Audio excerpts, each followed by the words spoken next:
नमस्कार, मी सौ शिवानी प्रीतम कळसकर. महाराष्ट्राचे आराध्य दैवत छत्रपती शिवाजी महाराज आणि त्यांचे थेट 13वे वंशज खासदार श्रीमंत छत्रपती उदयनराजे भोसले यांना माझा मानाचा मुजरा. काल दिनांक 17 रोजी मी सातारा नगर परिषद साठी वॉर्ड नंबर 5 या ठिकाणाहून अपक्ष उमेदवारी अर्ज दाखल केला आहे आणि आज दिनांक 18 रोजी तो पात्रही ठरला आहे. खासदार श्रीमंत छत्रपती उदयनराजे भोसले यांच्या मार्गदर्शनाखाली मी आजपर्यंत सातारामध्ये विविध उपक्रम घेतले आहेत. सामाजिक असू दे नाहीतर सांस्कृतिक असू देत, प्रत्येक उपक्रम मी सातारकरांसाठी राबवले आहेत आणि संपूर्ण सातारकरांना देखील माहिती आहे की मी समाजकार्यात किती कार्यरत असते किंवा सांस्कृतिक जी आपली आहे ती जपण्यासाठी देखील मी किती कार्यरत असते हे संपूर्ण साताऱ्याला माहिती आहे.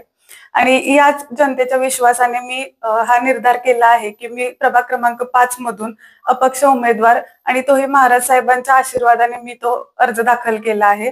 तरी मी संपूर्ण सातारकरांकडून आणि वॉर्ड नंबर 5 मधून आशा करते की ते मला साथ देतील आणि मला नक्कीच जिंकून आणतील. सातारा शहरामध्ये आधीपासूनच चर्चा होती की शिवानीताई कळसकर ह्या नगराध्यक्ष पदाच्या उमेदवार आहेत.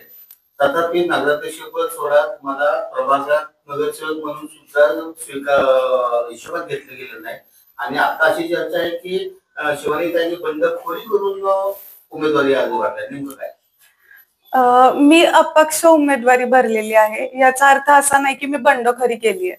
खासदार उदयनराजे भोसले हे आमच्यासाठी दैवत आहेत आणि त्यांचीच निष्ठा आम्ही शेवटपर्यंत करणार आणि जरी माझा विजय झाला तरी मी कायम उदयन महाराजांचंच काम करत राहीन. मी दुसऱ्या पक्षात गेले नाहीये किंवा बंडखोरी केली नाही. जर मी दुसऱ्या पक्षात एंट्री केली असते तर त्याला बंडखोरी म्हणतात, पण मी अपक्ष उमेदवारी अर्ज भरून खासदार उदयनराजे भोसले यांचंच काम केलंय. त्यामुळे मला नाही वाटत की बंडखोरी हा शब्द माझ्यासाठी योग्य ठरेल.